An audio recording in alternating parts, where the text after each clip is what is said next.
everyone, I hope you enjoyed chapter 1 and 2 of Miss Woods. I'm going to carry on today reading the next chapter of our fantastic Mr. Fox. Chapter 3, The Shooting. Well, my darling, said Mr. Fox, what shall it be tonight?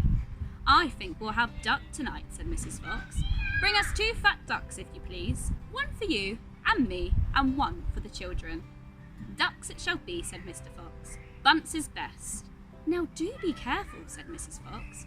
My darling, said Mr. Fox, I can smell those goons a mile away. I can even smell one from the other. Bogus gives off a filthy stink of rotten chicken skins. Bunce reeks of goose livers, and as for Bean, the fumes of apple cider hang around him like poisonous gases. Yes, but just don't get careless, said Mrs. Fox. You know they'll be waiting for you, all 3 of them. Don't you worry about these, said Mr. Fox. I'll see you later.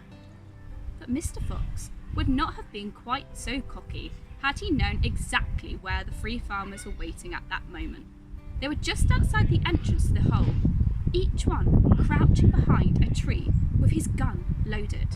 And what is more, they had chosen their positions very carefully, making sure that the wind was not blowing from them towards the fox's hole. In fact, it was blowing in the opposite direction. There was no chance of them being smelled out. Mr. Fox crept up the dark tunnel to the mouth of his hole. He poked his long, handsome face out into the night air and sniffed once. He moved an inch or 2 forward and stopped. He sniffed again. He was always especially careful when coming out from his hole. He inched forward a little more. The front half of his body was now in the open. His black nose twitched from side to side, sniffing and sniffing for the scent of danger. He found none, and he was just about to go trotting forward into the wood when he heard, or thought he heard, a tiny noise, a soft rustling sound, as though someone had moved a foot ever so gently through a patch of dry leaves. Mr. Fox flattened his body against the ground and lay very still, his ears pricked. He waited a long time, but he heard nothing more. Oh, it must have been a field mouse, he told himself, or some other small animal. He crept a little further, out of the hole, then further still. He was almost right out in the open now. He took a last careful look around. The wood was murky and very still. Somewhere in the sky, the moon was shining. Just then, his sharp night eyes caught a glint of something bright behind a tree not far away. It was a small silver speck of moonlight shining on a polished surface. Mr. Fox lay still, watching it. What on earth was that? Now it was moving. It was coming up and up. Great heavens! It was the barrel of a gun!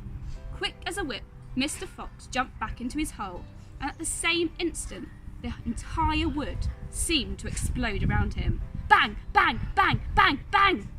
The smoke from the 3 guns floated upward in the night air. Bogus and Bunce and Bean came out from behind their trees and walked towards the hole. Did we get him? Said Bean. One of them shone a flashlight on the hole, and there on the ground, in the circle of light, half in and half out of the hole, lay the poor, tattered, blood-stained remains of a fox's tail. Bean picked it up. We got the tail, but we missed the fox, he said, tossing the thing away. Dang and blast, said Bogus. We shot too late. We should have let fly at the moment he poked his head out. He won't be poking out again in a hurry, Bunce said. Bean pulled a flask from his pocket and took a swig of cider. Then he said, it will take 3 days at least before he gets hungry enough to come out again. I'm not sitting around here waiting for that. Let's dig him out. Ah, said Bogus. Now you're talking sense. We can dig him out in a couple of hours. We know he's there. I reckon there's a whole family of them down that hole, Bunce said. Then we'll have the lot, said Bean. Get the shovels! I wonder if they'll manage to get the fox. Let's find out.